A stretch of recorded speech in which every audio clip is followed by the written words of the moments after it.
요한계시록 3장 14절에서 22절 말씀 제가 봉독합니다. 라오디게아 교회 사자에게 편지하라. 아멘이시요 충성되고 참된 증인이시요 하나님의 창조의 근본이시니가 이르시되 내가 내 행위를 아노니 내가 차지도 아니하고 뜨겁지도 아니하도다. 내가 차든지 뜨겁든지 하기를 원하노라. 내가 이같이 미지근하여 뜨겁지도 아니하고 차지도 아니하니 내 입에서 너를 토하여 버리리라. 내가 말하기를 나는 부자라 부요하여 부족한 것이 없다 하나 내 공고한 것과 가량한 것과 가난한 것과 눈먼 것과 벌거벗은 것을 알지 못하는도다.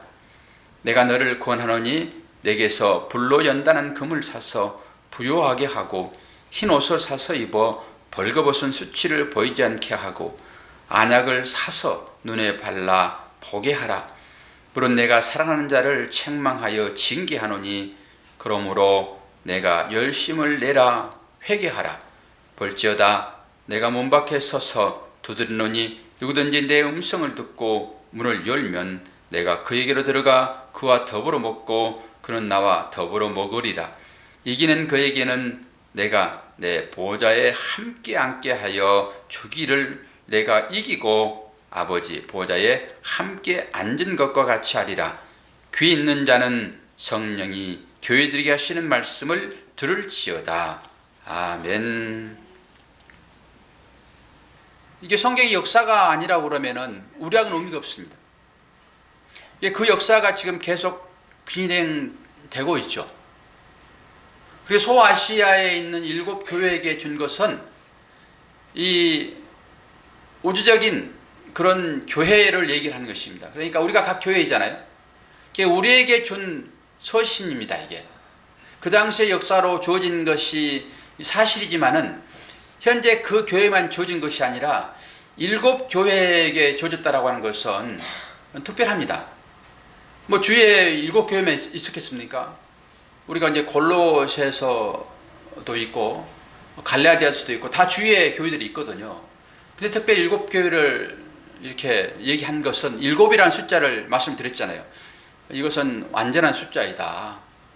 그렇기 때문에 전 교회에게 다 주어진 편지다라고 보셔야지만이 이 말씀이 살아있는 생생한 말씀이 되고 이 말씀이 나의 현실 가운데서 그대로 주어지는 말씀으로 때로는 하나님이 칭찬도 하시고 때로는 책망도 하셔서 하나님의 자녀들을 바른 믿음의 길로 인도하시는 하나님의 역사가 현재 우리 가운데도 임하고 있다라고 하는 것을 경험하게 되죠. 이건 따로이고 그건 따로이고 그러면 안 된다라고 하는 거 아니겠습니까? 오늘 이제 마지막 이 라오디게아 교회, 사실 라오디게아 교회는 마지막에 어떻게 있으면 빌라델피아 교회 남동쪽으로 한 45마일 정도 떨어졌습니다.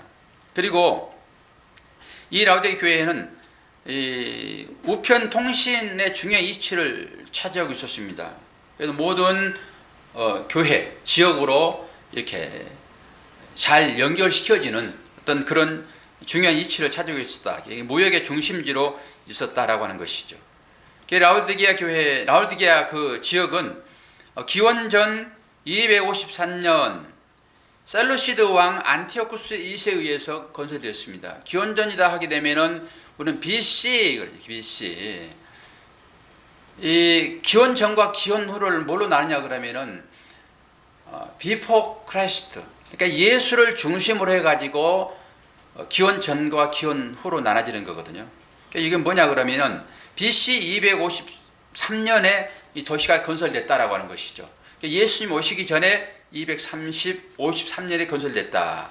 그리고 BC 133년에 로마의 지배하에 들어가게 됩니다.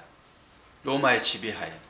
그런데 우리가 지금 에베소 지역으로부터 지난번에 빌라델피아 지역까지 모든 교회들이 로마의 압제 가운데 들어가면서 로마의 그 왕을 숭배하는 그런 것들 때문에 상당히 저항이 심했습니다. 그런데 특이하게 오늘 라오디게아 교회는 로마에 항거하지 않았습니다. 로마에 협조를 했습니다. 그렇기 때문에 로마로부터 이들에게 많은 어떤 유익된 것들이 주어졌습니다. 협조하게 되면은 거기에 따른 반사 이익을 얻잖아요. 이 라오디아 교회가 지역이 바로 그러했다라고 하는 것이죠. 그래서 모든 지역에 행정의 중심지가 되었고 그 혜택으로 인해서 그 섬유 산업과 금융 산업이 발달했는데 특히 거기에는 의료 학교가 세워졌답니다. 의료 학교. 오늘 본문에도 나와 있지만은 뭐 안약을 사서 눈에 발라라 이런 부분들이 일맥상통한다라고 하는 것이죠. 의료가 상당히 발달된 지역이었다라고 보시면 되겠죠. 우리 자녀들 공부시키고 또한 사위를 볼 때 그 사위가 의사다 하게 되면은 기본적으로 열쇠를 몇 개를 준비한다고 그러죠. 딸이? 준비 안 합니까? 안 보내보셨군요 아직. 기본 3개는 준비한다고 그럽니다. 예전에 그런 말이 있었어요. 지금 어떤지 모르겠지만은 의사 사위를 둔다, 의사 며느리를 둔다, 의사가 가정에 있다라고 하게 되면은 요즘은 의사들도 병원이 망하더라고요. 옛날에는 따나운 당상이었습니다. 돈 버는 지름길이었거든요. 근데 지금은 그게 잘 안 돼요. 그런 거 보면은 시대가 참 많이 이제 변했구나라고 생각이 되어지는데 이 시대만 됐어도 그 의료가 많이 발달됐다라고 하게 되면은 거기에 따른 소득이 상당히 많이 있음으로 인해서 그들의 삶이 풍성했다 이렇게 보면 되겠죠. 그런데 그 교회에 한 가지 교회라겠다 그 지역에 한 가지 아쉬움이 있었는데 먹을 식수가 부족했다라고 하는 것입니다. 식수가 부족했기 때문에 그들은 이 마실 물을 공급받기 위하여 큰 파이프 라인을 건설을 해가지고 그 파이프 라인을 통해 가지고 물이 이제 오게 되는데 사실 그 오는 물을 먹게 되면은 구토가 일어날 정도로 그렇게 되었다라고 하는 것이 그 당시 실정이거든요.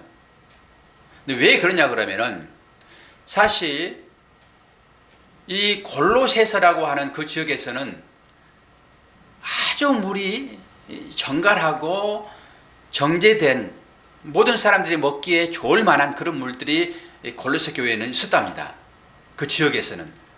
그래서 이 라오디게 교회 지역에는 그런 물이 없기 때문에 그 파이프라인을 이렇게 연결해 가지고 그 물을 공급받았다라고 하는 것이죠. 그리고 또 히에라폴리스라고 하는 그 지역에서는 이게 약에 쓸 만한 그런 물들이 나왔다라고 하는 거죠.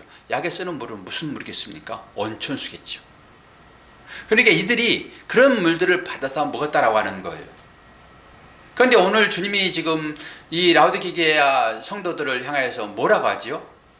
너희들이 차지도 않고 뜨겁지도 않았다라고 하는 거예요. 옛날에는 더웁지도 않았다. 이게 번역을 좀 다시 했더라고요. 뜨겁지도 않았다. 이게 맞는 거거든요. 그래서 우리가 이제 이런 말씀을 들을 때는 어떻게 되죠? 우리의 신앙을 뜨겁게 해라. 대부분 예전에는 그렇게 우리가 설교를 들었습니다. 미지근하면 안 된다. 이런 얘기를 하는 거거든요. 그러니까 이 주님이 말씀하시는 그 말씀은 대부분 다 이 상황과 전부 연결되어 있어요. 그러니까 이들이 설교를 듣게 되면은 주님 말씀을 듣게 되면은 아니 편지를 보게 되면은 즉각적으로 받아들여지게 되죠. 부연 설명을 할 일이 없죠. 그런데 우리는 그 당시에 그 사람들의 삶의 정황과 우리의 삶의 정황이 많이 다르기 때문에 설명을 목사가 그래서 하는 것입니다. 그들은 굳이 설명을 하지 않아도 이 말이 무슨 말인가를 다 알았다고요. 그러니까 7교회를 지금 보고 있지만은 첫 번째 예수 그리스도가 어떤 분인가라고 한 것을 얘기를 해주잖아요. 그럼 그들은 다 알았다고요. 뭐 촛대를 옮기겠다 그랬을 때 옮기는 그 상황이 얼마나 처참한 상황으로 변할지를 그들 다 알았잖아요. 뭐 항구를 옮긴다든지. 그러니까 너희들이 이 미지근하면 안 된다.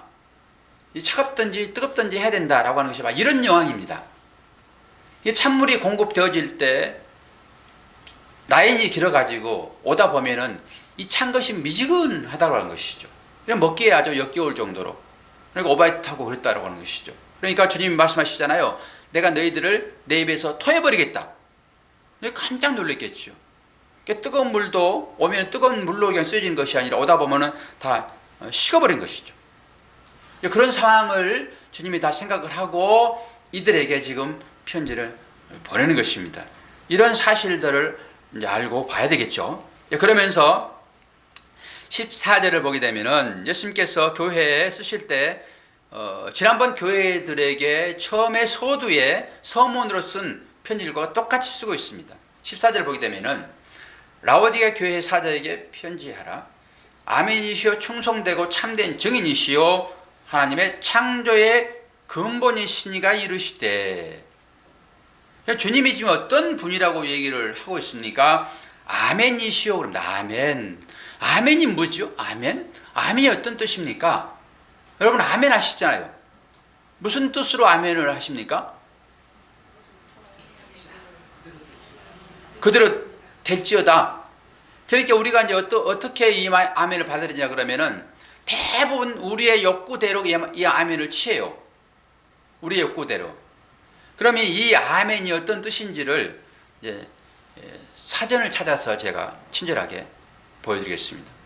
오, 사전이 안 나왔군요. 아멘이란 뜻은 진실이라는 뜻이 있습니다. 진실하다, 성실하다 이런 뜻이 있습니다. 우리는 그대로 이루어지기를 원합니다. 이런 말씀으로 듣잖아요. 근데 그렇게 이루어지다 했을 때 우리의 뜻과 맞지 않으면 어떻게 할 거예요? 주님 말씀하시는데 우리가 아멘 했을 때 그 아멘이 우리를 십자가에 못 박는 길로 끌고 가면 어떻게 할 거냐고요. 그러니까 아멘이라고 하는 것은 진리 되십니다 이런 뜻입니다. 주의 말씀이 진리입니다 이런 것입니다. 어디서 그걸 찾아볼까요?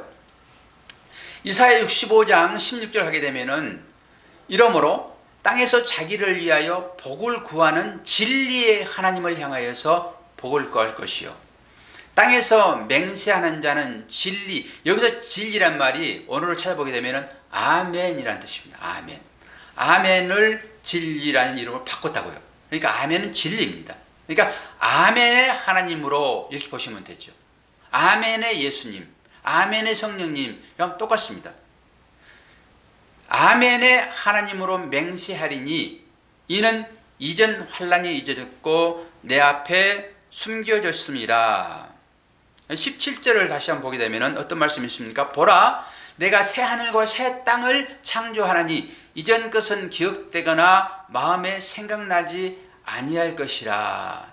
이 말이 무슨 말이냐 그러면은 그 진리 아멘의 의미는 누구하고 연결되어 있습니까? 창조주와 연결되어 있습니다. 창조주. 창조주에게 붙여지는 말이 어떻겠다고요? 아멘이라, 진리다 이런 것입니다. 결국 우리는 이 창조주가 어떤 것인지 누구이신지가 오늘 분별되어지는데 바로 그분이 예수 그리스도라고 하는 것입니다. 그래서 그분이 아멘이세요. 오늘 14절에 아멘이신 분이 지금 편지를 보내고 있잖아요. 그럼 그 아멘은 바로 창조주라고요. 그러니까 하나님과 동등한 분이 바로 예수 그리스도십니다. 예수 그리스도는 하나님께서 만드신 피조물이 아니라고요. 하나님을 창조주로 우리가 알고 있잖아요. 그런데 오늘 예수님이 자기를 뭐라고 그래요? 아멘이다 그럽니다. 아멘. 그 말은 곧 하나님과 나는 동격이다. 이렇게 보시면 되겠습니다. 그러면서 예수님의 아멘 되심은 뭐가 뒷받침되고 있습니까? 충성되고 참된 증인이라 라고 이름에서 훨씬 드러납니다.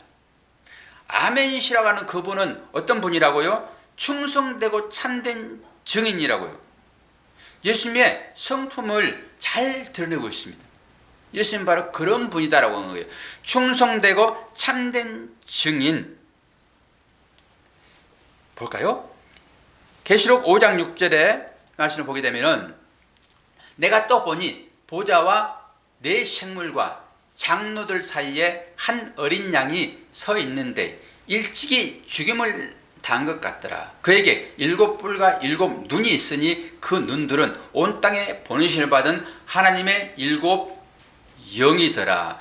여기서 중요한 말은 어떤 말입니까? 일찍이 죽임을 당한 것입니다. 일찍이 죽임을 당한 것. 예수님이 창조주 하나님이신 아멘이신데, 그분이 충성된 증인이신데, 그분이 진리되시는데, 그분은 어떤 사역을 감당한 분이냐 그러게 되면은 일찍이 죽임당한 성품이라고요. 그분 자체가. 그러니까 주님은 이 성품을 가지고 이 땅에 오셨습니다. 그렇기 때문에 우리가 주님을 믿는다, 주님을 따른다 라고 하는 그 말 가운데는 이 주님의 성품을 닮아서 주님의 삶을 사는 것입니다. 근데 우리는 주님의 성품을 닮아서 살 때 아멘, 주님이 하시는 그 말씀이 그대로 이루어지기를 원합니다, 이렇게 우리가 아멘 고백할 때 우리는 대부분 그 아멘의 고백은 어떤 것입니까? 잘 되는 것입니다. 이 땅 가운데 잘 되는 거예요. 내가 잘 되고 내 자녀가 잘 되고 내가 건강하고 무병장수하고 이 땅 가운데 모든 사람들이 추구하는 그런 것으로 그렇게 되기를 원합니다, 이러는 것입니다. 그런데 아멘이시며 충성된 증인이라고 하는 그 주님이 편지를 보냈는데, 그 주님의 삶이라고 하는 것은 바로 이 삶이라고요. 어떤 삶이요? 어린 양이 서 있는데 일찍이 죽임을 당한 것 같더라. 이게 우리가 배우는 계시록입니다. 마지막 이 삶을 우리가 따라 살아야 됩니다. 이게 성도의 삶이다 라고 하는 것이죠. 이 삶을 우리는 요구받고 있습니다. 15, 16절에서 이제 이 라오디게아 교회에게 책망이 주어지는 말씀이 있습니다. 15, 16절을 보도록 하겠습니다. 어떻게 지금 책망하고 있는지 볼까요? 내가 내 행위를 아노니 내가 차지도 아니하고 덥지도 아니하다. 내가 차든지 덥든지 하기를 원하더라. 이게 뜨겁든지입니다. 이게 옛날 번역이라서 제가 이렇게 썼는데, 뜨겁든지 하기를 원하노라. 내가 이같이 미지근하여 뜨겁지도 아니하고 차지도 아니하니 내 입에서 너를 토하여 내치리라. 그러니까 뜨거운 물, 그거는 아주 약으로 쓸 수 있는 그런 물이었습니다. 온천수라고요. 온천수 먹습니다, 여러분. 그 물을 받아서 먹어야 되고, 그리고 골로새서에서 나오는 그 차가운 물을 바로 먹듯이 먹어야 되는데 라인이 길게 오다 보니까 이 먹기가 아주 역겨웠다라고 하는 것입니다. 그리고 입에 맞지 않는 사람들 그 물을 먹으면서 이게 토했다라고 하는 거거든요. 이런 사실들을 알고 지금 주님이 얘기를 하고 있는 것입니다. 너희들이 뜨겁든지 차갑든지 해야지만이 내가 너희들을 내 입에서 토해내지 않겠다라고 하는 것입니다. 그럼 우리는 이런 말씀을 들을 때 어떻게 살아야 됩니까? 뜨겁게 살아야 됩니까? 차갑게 살아야 됩니까? 어떤 양당 간의 것을 지금 요구하고 있습니까? 뜨겁게 살아라, 열정을 요구하고 있습니까? 그런 건 아니죠. 뭘 요구하고 있죠? 미지근하지 말아라, 이러는 것입니다. 미지근하지 말아라. 믿음의 정체성을 분명히 하고 결단하고 살아라, 이러는 것입니다. 차가운 것도 좋죠. 왜 차가운 거 나쁩니까? 우리가 땀을 많이 흘리고 목마를 때 뜨거운 물보다 차가운 물이 훨씬 좋잖아요. 그 처음 나오는 그 상태의 물은 우리에게 너무 좋죠. 뜨거운 물도 마찬가지 아닙니까? 그런 상태를 유지하라, 이런 얘기를 하고 있는 것이지, 너희들이 무슨 미지근해가지고 뜨겁지도 않고 차갑지도 않는 이 열정 없는 이 믿음을 얘기하지 않는다라고 하는 것입니다. 그래서 우리는 그렇게 하지 말고 우리는 무조건 뜨거워야 됩니다, 열정을 가집시다, 이렇게 하는 게 아니라고요. 이 말씀 자체는 우리는 지금까지 그렇게 생각을 했었죠. 이거 보십시오. 내가 내 행위를 아노니, 이 말 가운데는 칭찬이 나와야 맞는 거거든. 기본적으로는 우리가 행동을 보고 칭찬도 하고 상도 주고 그러는 것이잖아요. 근데 지금 어떻게 말을 하고 있습니까? 행위를 아노니 그러면서 바로 책망이 들어간다라고 하는 것입니다. 언제 그런 일이 한번 있었죠? 사대 교회에서 우리는 보았습니다. 이 문구를. 내 행위를 아노니 살았다나 죽은 자로다. 똑같이 그때도 주님이 그 행위를 보면서 책망했다라고 하는 것이죠. 잘못된 것을 알고 주님은 있다라고 하는 것입니다. 그런데 이러한 표현 방식이 사실 라오디게 교회 성도들에게는 충격이 있다라고 하는 것입니다. 그들은 자기 행위를 통해 가지고 열심을 내고 있었기 때문에 칭찬받을 줄 알았습니다. 그런데 오히려 지금 책망을 받고 있다라고 하는 것이죠. 그러니까 이런 말씀들이 어떤 것입니까? 은유적인 표현입니다. 은유적인 표현으로 이걸 받아들여서 우리의 믿음의 분명한 입장을 취하라 이러는 것입니다. 분명한 입장을 취하라. 또한 이런 것은 영적인 열정과 밀접한 관계가 있습니다. 왜냐하면 영적 열정의 결합이 어떤 것입니까? 영적 열정의 결함은 유선적입니다. 그리고 결단력이 없습니다. 우유부단합니다. 게으릅니다. 타협합니다. 입으로만 고백합니다. 그리고 기계적인 예배반이 있고 삶의 열매가 없는 모습이 바로 미지근하다 이렇게 보시면 됩니다. 그러니까 열정을 가지라, 뜨거워라 라고 하는 것은 이와 반대적인 삶을 살아라 이런 것이죠. 그러니까 본연의 물 뜨겁든지 본연의 물 차갑든지 그렇게 하라 이런 것을 지금 강요하고 있는 것이다 라고 하는 것을 보시면 되겠습니다. 라오디게 교회 성도들이 바로 그런 삶을 살았다라고 하는 것이죠. 그들이 어떻습니까? 물질적으로는 엄청나게 그들은 풍요로웠습니다. 그런데 한 가지 결함이 바로 그들의 신앙의 상태가 우유부단했다라고 하는 것입니다. 열정이 없었다라고 하는 것입니다. 그리고 형식적이었다라고 하는 것입니다. 꼭 바리새인들의 삶과 비슷했다라고 하는 것이죠. 믿음의 열정을 내라고 하는 것이 바로 어떤 말씀이요? 15절에서 16절에 말하는 미지근하여 더웁지도 아니하고 차지도 아니하니 내 입에서 너를 토하여 내리라. 이 말은 믿음의 본질을 지키라 이러는 것입니다. 믿음의 본질을 지키라. 우리의 삶이 열심히 믿었는데 주님으로부터 이런 말을 듣게 되면 되겠습니까? 안 되죠.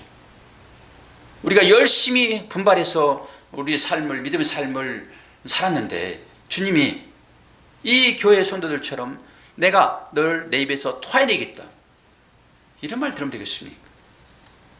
우유부단하며 타협하며 입으로만 고백하고 기계적인 예배만 드리는 열매가 없는 삶, 이런 삶을 주님은 미지근한 삶이다 하고 그런 삶을 토해버리겠다 이렇게 얘기를 하고 있습니다.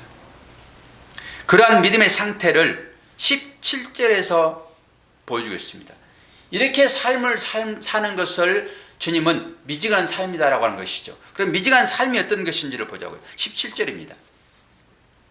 내가 말하기를 나는 부자라 부유하여 부족한 것이 없다 하나 내 공고한 것과 가련한 것과 가난한 것과 눈먼 것과 벌거벗은 것을 알지 못하느냐. 이렇게 자랑하는 그들을 향하여서 주님은 오히려 뭐라고 하고 있습니까? 가난하다 그렇게 말씀합니다. 이들이 이 말을 들었을 때 얼마나 당황했을까요? 단순히 그들의 부요함만이 문제이겠습니까? 그들의 부요함에 대한 예수님의 판단이 중요하다고 하는 것입니다. 우리는 대부분 사람들을 판단할 때 겉으로 드러나는 것만 가지고 판단합니다. 아, 이분이 모습이 잘생겼군요. 아, 이분이 돈이 많군요. 이분이 키가 크군요. 우리 모든 사람들은 그런 눈에 보이는 시각으로 전부 판단합니다. 근데 하나님은 보이는 것으로 절대 판단하지 않습니다.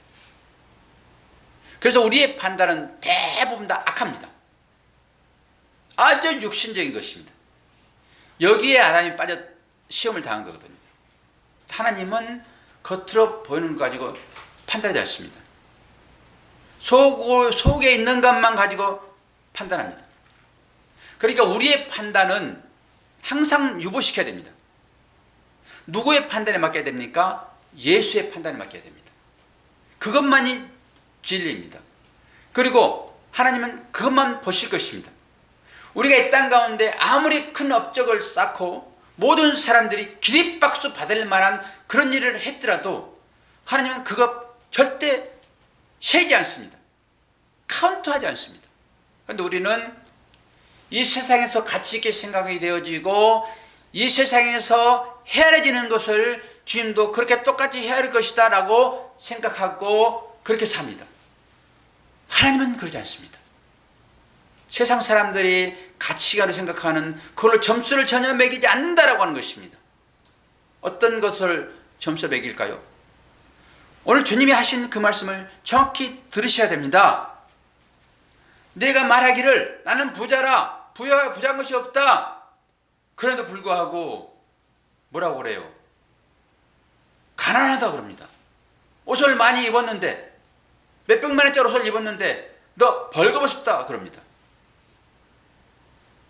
우리는 누구의 판단을 받을 것인가, 세상 사람들의 판단을 받을 것인가, 하나님께 판단을 받을 것인가를 결정해야 됩니다. 이 땅의 모든 사람들은 추구하는 바가 이 땅에서 잘 되는 것입니다. 이 땅에서 그것만이 최고의 목적으로 삼습니다.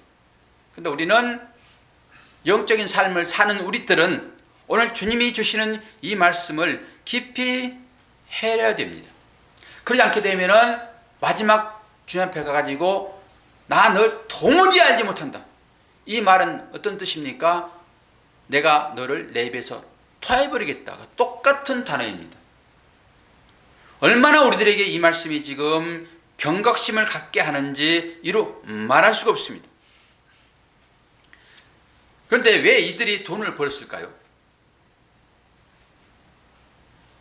지난번에 말씀을 드렸지만은 그 당시의 삶의 정황은 대부분 우상 숭배였다고요.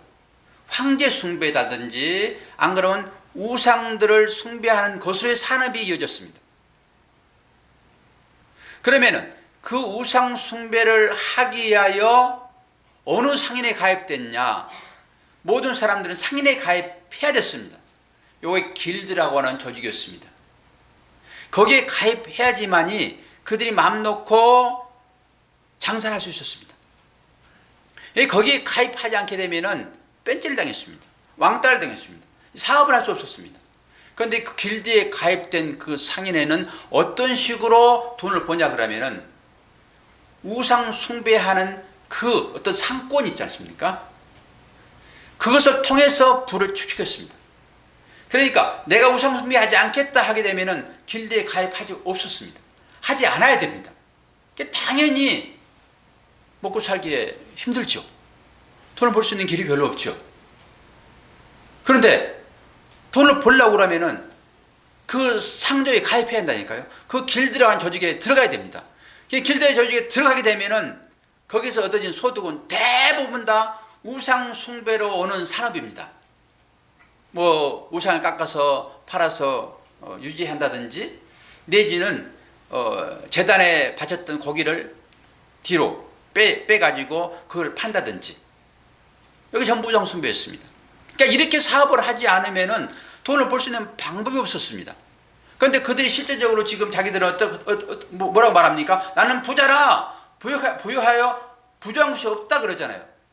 그러면 당연히 그들은 어떻게 돈을 벌었겠습니까? 길드에 가입할 수밖에 없었습니다. 그럼 거기서 얻어진 그 소득은 정상적인 소득이 아니라고요. 우상 숭배를 해서 얻어지는 소득이라고요. 그러니까 우리도 이 신앙생활을 이 땅 가운데 하면서 정말로 이 말씀에 근거하여 양심에 바르게 사업을 했는데 돈 벌었다는 소리 여러분 들으셨습니까? 이 시대에도 물론 그렇게 해서 돈 버는 사람도 물론 있지요. 그러나 그것은 극소수 일부에 지나지 않고요. 대부분 나라 돈은 무슨 돈? 눈먼 돈이랍니다. 돈이 눈이 멀었지 돈이 눈이 어디 있습니까? 따랐던 눈먼 돈 해가지고 누가 그 돈을 제일 많이 착취한지 보셨죠? 지금 뉴스를 통해서. 권력을 가지고 있으면 많이 가진 만큼 많이 갔습니다. 눈먼 돈이기 때문에 가져오면 끝입니다. 그런데 그게 법적으로 하자가 걸리지 않으면 가져와도 문제 없겠죠. 눈먼 돈이니까. 그렇게 해서 전부 다 돈을 봅니다. 이 시대의 모든 사람이 그렇다니까요. 아니 제대로 세금 내고 돈 번 사람 누가 있어요? 대부분 사업한 사람 그러잖아요. 다 비장조성하고 탈세하고 그렇게 해서 돈을 모은다니까요. 아마 8, 90%는 부자들이 아마 그럴 거예요. 부자들이 이 말 들으면은 돌 가지고 칠지 모르겠지만은 대부분 그렇습니다. 그렇기 때문에 돈이 많다라고 하는 것은 기본적으로 정상적인 방법이 아닌 것일 수 있다라고 하는 거예요. 오늘 지금 이 사람들이 길드 조직에 가입해서 돈 번 증거가 나는 부자다 이런 것입니다. 그러니까 주님은 다 아시는 거예요. 네가 어떻게 해서 돈을 버는지는 다 아신다니까요. 그렇기 때문에 네가 가진 그 돈은 가치가 없어. 그렇게 번 돈 그것을 내가 받겠니? 하는 나라에서 내가 그 돈을 받겠니? 그걸 가지고 네가 무슨 명예 얻고 영광을 취하고 해가지고 오게 되면은 너 나 잘했다고 섬겼다고 교회 크게 했다고 그러면은 내가 널 칭찬하겠니? 이러는 거 아닙니까? 지금 한국교회에 큰 문제가 하나 있는데 세습에 대한 문제입니다. 제일 큰 교회가 지금 아들한테 세습을 시키는 것 때문에 엄청 시끄럽습니다. 제가 이번에 결론 하나를 딱 내렸는데요. 그거 가지고 많은 목사들이 부정적인 얘기들을 많이 합니다. 저도 막 잘못했다고 얘기를 하고 있는데 하나 깨달아진 것이 어떤 거냐 그러면은 사람이요 돈이 많게 되면은 마지막에 그걸 놓을 방법이 없습니다. 권력을 한번 잡게 되면은 그 권력을 놓을 방법이 없습니다. 수단과 방법을 동원해서 그 자리를 차지하려고 합니다. 그래서 그 권력을 잡지 않는 게 좋고요. 많은 돈을 갖지 않는 게 좋습니다. 일단 가져본 사람은 절대 돈 맛을 알기 때문에 내려주지 못합니다. 지금 몇만 명 되는 교회 70이 되면 정년퇴직해가지고 지금 사임을 하고 후임자를 세워야 되는데 지금 아들을 세우려고 정년퇴직도 안 하고 지금 이임받다가 설교하고 있습니다. 불법으로 해가지고 이번에 청빙을 지금 하려고 하고 있습니다. 뭘 말합니까? 내가 상황 되겠다라고 하는 거예요. 아들 세워놓고 대해서 조정하겠다 이러는 것입니다. 제 이번에 결론이 어떤 거냐 그러면은 모든 사람들이 그러면 안 됩니다라고 나는 그렇게 큰 교회를 섬겼지만은 아들에게 세습하지 않았습니다라고 세습하지 않는 그 목사가 옳은 목사일까요? 판단하면 잘해 보십시오. 저만이 지금 이런 소리를 합니다. 그러지 않고 나는 돈 욕심 때문에 아들한테 세습하고 나는 죄인으로 살 거야. 이게 맞습니까? 세습을 하지 않고 나는 다 세습했을지라도 나는 세습하지 않는 의인이야. 이렇게 사는 목사가 바릅니까? 안 그러면은 돈 욕심 때문에 아들한테 세습해주고 나는 죄인입니다라고 고개를 숙여 사는 게 맞습니까? 어디에 가입하시겠습니까? 그럼 쉽게 판단할 수 없는 일입니다.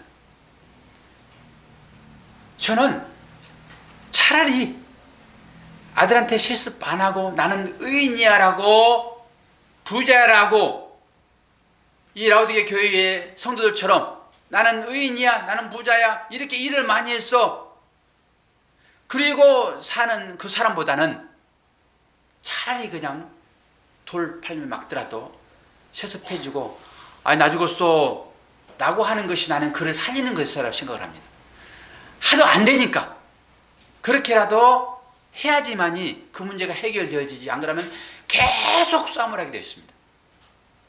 지금 이 사람들이 왜 주님으로부터 책망받냐 그러게 되면은 자기가 내으셔오는 것으로 주님이 기뻐하실 것이다 라고 생각 때문에 그렇습니다. 우리도 그러지 않습니까? 우리 열심히 기도했습니다. 열심히 예배드렸습니다. 열심히 봉사했습니다. 열심히 구제했습니다. 열심히 헌신했습니다. 그리고 그렇지 못한 사람을 보면서 말은 안 하지만은 자기 스스로 나는 그래도 이 사람보다 훨씬 더 주 앞에 월등한 자야라고 하게 되면은 이게 부자입니다. 주님이 이걸 철저하게 경계합니다. 그럴 바에야 차라리 하지 않는 것이 낫다라고 하는 것입니다. 이게 유대인들입니다. 이래 가지고 책망을 받았는데 주님이 세 가지를 요구를 하는데 그렇게 권면합니다. 이들이 지금 책망받아가지고 끝내버려야 될 것인데 주님은 다시 한번 기회를 주시는데 세 가지를 기회를 주십니다. 이 세 가지는 오후 예배 때 결론을 내겠습니다. 오늘 성찬식이 있어서 설교는 이 정도로 하고 뭐 결론이 뭐 이래 그러지만은 결론은 예수 그리스도십니다. 예수 그리스도의 삶을 사시면 됩니다. 설교의 결론은 어떤 것입니까? 하나님 사랑, 이웃 사랑입니다. 설교를 듣고 여러분이 그 삶을 나타내면 되는 것입니다. 그럼 결론 잘 내리고 가는 것입니다. 구체적으로 주님이 뭘 말씀하셨는지 그 얘기는 오후에 결론을 내도록 하겠습니다. 바로 기도하고 성찬식 하겠습니다. 아버지 하나님, 하나님의 은혜를 감사합니다. 오늘 일곱 교회에 주는 마지막 말씀으로 우리가 말씀을 들었습니다. 다시 한번 일곱 교회에 주어진 말씀들을 생각해보는 시간들을 개인적으로 갖게 인도하여 주시고 어떨 때 책망받았고 어떨 때 칭찬받았는지를 묵상하며 우리도 그런 삶을 살아낼 수 있도록 은혜 베풀어 주시옵소서. 예수 그리스도 이름으로 기도하옵나이다. 아멘.